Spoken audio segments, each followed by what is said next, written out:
Cunnisty, how are ye? Welcome back to the Candlelit Tales podcast, where we tell stories from Irish mythology and talk about them afterwards. This spring, we wanted to take a deeper look at a character we've mentioned before, the greatest High King, Cormac Mac Airt. And this is the third episode of this series, where we join the story as Cormac grows up and comes to Tara, where injustice has caused some problems. If that sounds a bit confusing, you can go back to the beginning of this series with the episode Art and Acton. This podcast is brought to you by our supporters at Patreon. You can join them over at patreon.com/candlelittales, or you can make a one-time donation anytime you like. You can like this podcast, comment, share, and above all, enjoy. And for now, Aaron, tell us a story.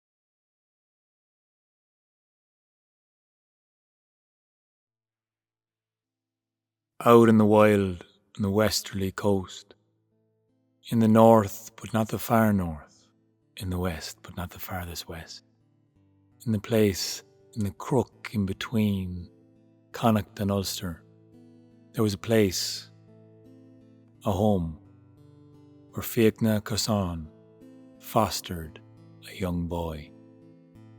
Brought to him by Acton, he did everything in his power to raise the boy well. His mother, the Druid's daughter, the Druid in her own right, would visit and come from time to time, but never stay, not for a full year. She was a mother to the child, and the child always eager to go running with his mother, Fiachna Cassan having to pull and hold him back to keep him at home and safe, and not roaming around the hills, getting lost.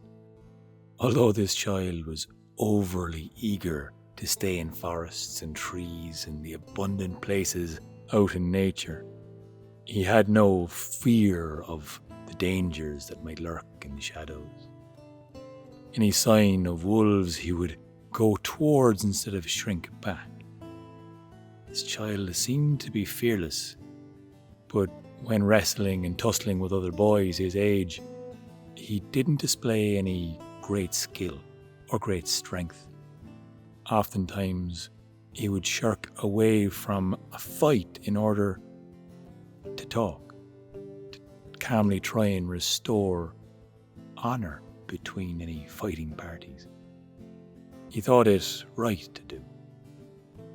And when Fiachna Cassan would show this boy how some people were punished and some people were brought to justice, the difference between the two. Fiachna often would show what happens to someone who is cast out of society on the roads, thrown away and punitively penalised for stealing from a king.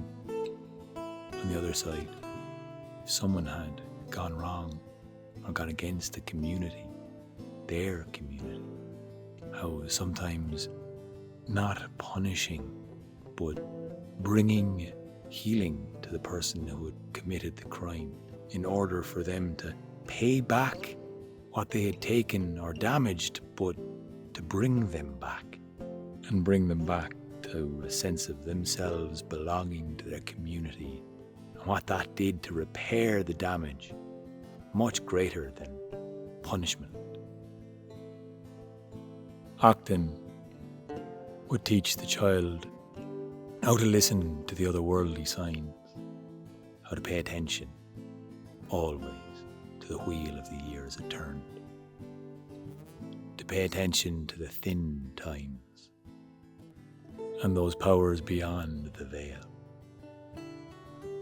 And so this child, he grew, and he grew with teachings and learning from his father and his mother, and he learnt to be at home in the natural world, filled with oak trees, birch, willow and alder, and always looking at the hawthorn tree with a smile that reached his eyes, the gateway between worlds, because he had a great understanding of that other world too, and tried to find balance, for himself in this world, in the creation of man and woman.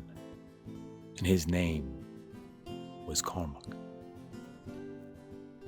And when he was a young man still, he had much to prove, but often found he was the peacekeeper in between those that were trying to prove their strengths to one another, and found himself often keeping peace between neighbouring disputes.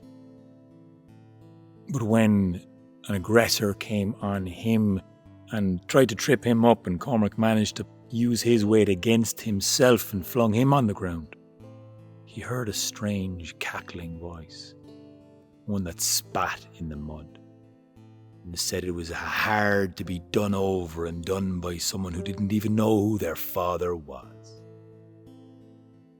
Of course, Cormac had known that Fiachna was his foster father, and Acton his mother, but he had never really questioned who his father truly was, until that day. And he went to Fiachna Casan, who told him of his lineage, how he was a direct descendant from Airt, the High King, whose father before him had been a High King as well, Can Cead Cach, and so to restore a balance on a land ravaged by war and disputes, and not finding the balance between nature and nurture, between man and other world and this world, he should be the rightful ruler of this land. Fiachna Casan seemed to shift a heavy weight that had been laying on his chest, and when it dispelled, he felt lighter and pleased to finally have told Cormac. Cormac was anything but delighted. He felt like the weight had suddenly shifted, and now he was bearing it on his shoulders, a heavy burden that he would have to carry. This duty, peacekeeper he had been between quarrelsome friends and allies and neighbours, but to be a ruler of all Ireland, to keep the quarrels between the kings from the north and south and east and west. He breathed deeply, and he looked across at his favourite hawthorn tree that he could see out there in the hill. And some way between the way the sun was shining in between the leaves on that particular day with the particular shade of green, he seemed to feel or sense or know that veil was thin that moment. And as if he was looking at an image of himself calling him, he took to his feet and began to walk, answering a call he wasn't sure was there at all. But he went, and he knew he needed to go to Tara. He knew he needed to announce his arrival, at the very least make people aware that he was alive, even if it meant the High King now, Lugad MacCann, would kill him and throw him out of Tara. Well, that would be whatever needed to happen would have to happen. And it was out of his control, and he wouldn't start a fight. He had no interest in rallying an army. No. This day he would go to Tara. And as he was walking the roads, the long, twisted, widening roads, he stayed out that first night, not even halfway on his trip. And he stayed beneath the stars as it was warm enough to sleep outside, and it was beginning to get warm before he even woke. That early morning brisk walk he took with relish and eagerness moving through his body, anticipation, maybe dread, but it was exhilarating. And it gave him an extra pep in his step to be walking now along the road to reach Tara to announce his arrival. But along the road he met a woman driving a small herd of sheep. She had a small shawl wrapped around her shoulders, and her skirts seemed unkempt and not well maintained, her long hair scraggly, and her eyes furrowed, strong worry behind her eyes. Although she greeted Cormac, greeted her too. He asked her name. Bonid, she said, and she was going to Tara for a judgement. Her sheep had gotten out not so long ago. They'd gotten past her pen. One post had fallen in a storm, and they got out from her land and gotten onto the Queen's land, where they had eaten whatever was growing in the garden, which included woad. Woad that is used to dye clothes and make tattoos. Many warriors used before going into battle. Many high kings used to make beautiful dress and gown and cloak. All use this woad, an expensive plant. And to have her sheep graze and destroy the Queen's woad, she knew she would have to pay some form of severance, but she had nothing to pay with. So she hoped the king could be reasonable, but she would show up, she would arrive, and be accountable for her actions. It was, after all, her fault she had not mended the fence to keep her sheep in. They did not talk much more on the road. The woman clearly distressed. Cormac, not wanting to leave her behind, simply kept her company, shared with her what he had in his satchel. That night they slept. When they awoke and came close to Tara, they saw many gather and come into the halls there. Woad McCann had asked for a public hearing, so this queen could give her account of what had happened, and his judgment would be final. When Cormac came in, no one knew him, and he knew no one. He stayed at the back of the hall. He watched as Bonid walked straight into the centre. It was tense, and everyone was unsure. This queen was wearing her finest dress, jewels and fantastic silverware all dangling there on display. Her wealth a sheer contrast to the woman who was potentially to be punished for taking the Queen's woad. After the Queen had told them all of how expensive the woad was and how much and how many fabrics and tattoos she was going to create from all of the woad that would be lost completely, she asked the king how this woman would repay or begin to repay her. She did not know. Bonid simply bowed her head low and begged the king for his compassion. She asked that she give what she could, but she would by no means be able to repay the huge debt. She bowed her head low and mutterings rang out around the hall, everyone wondering what the king would do, and the tension was rising. People were beginning to cast aspersions and mutter amongst themselves of what should happen or what they thought should happen, until finally Woad's voice rang out loud and clear. "It's very clear that we here gathered must see this woman penalised and punished for taking the Queen's woad.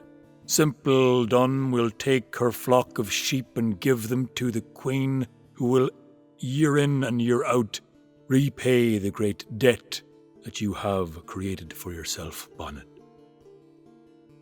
With this, silence rang out, and everyone scratched their chin to see this woman ripped away of everything she had to repay and pay back a queen who seemed to have so much. Cormac's voice leapt through his mouth before he thought he was even speaking His voice rang out clearly and uncontrolled, as if somebody was pushing the words through his mouth. Clearly a shearing for a shearing would be fairer. All eyes turned to Cormac, who was as surprised as anyone else was to see that he had spoken. In deafening silence, the king stood up, and he demanded to hear who had spoken against him. And as he stood, the whole hall began to sink down low, and the podium he was on began to sink into the ground. So the doorway across from the hall began to rise ever so slightly. And as the trembling walls shook around and dust began to gather, everyone looked around and worried. They looked at Cormac Mac Airt, who was standing next to the door, which was now rising higher and higher, inch by inch, and all eyes around him were on him, until eventually he stood in the hall at a higher point, looking down at the king at the bottom of the hall. He opened his mouth and stuttered and began to explain his point of view. He said simply, "It's clear to me that to penalise this woman and take away her entire livelihood would leave her destitute and destroyed and kill her within a year. But to restore balance, to be a fair judgement here, take a shearing of this woman's sheep and repay it to the queen. The wool will grow back, as will the woad. And though the wool won't serve as a full account to the woad that is lost, we can at least both agree that the natural world is part to blame for this. And those sheep can't very well be held accountable for eating the woad, can they?" Nothing was heard but the baying of a sheep and Lugod's fierce, angry breaths as he roared for his garrison to grab that man now. As he ran towards him, Cormac nearly tripped, fell and stumbled out of the hall, now clearly imbalanced, and he ran around the hills and circles of Tara with the men chasing behind him and Lugod McCann screaming after him. Once and twice and 3 times fully around this entire hill of Tara he ran, all the way ducking and going below the hawthorn trees that he finally found and managed to hide and stay low and watch as the guards and the king ran past, leaving him hiding below. Cormac returned home, and for a year he stayed in hiding, worried and wondering if the king would come for him. And all throughout that year, nothing in Ireland grew. No woad, no crops, no grass, no trees. And all that grew were the rumours that the rightful king was not on his throne.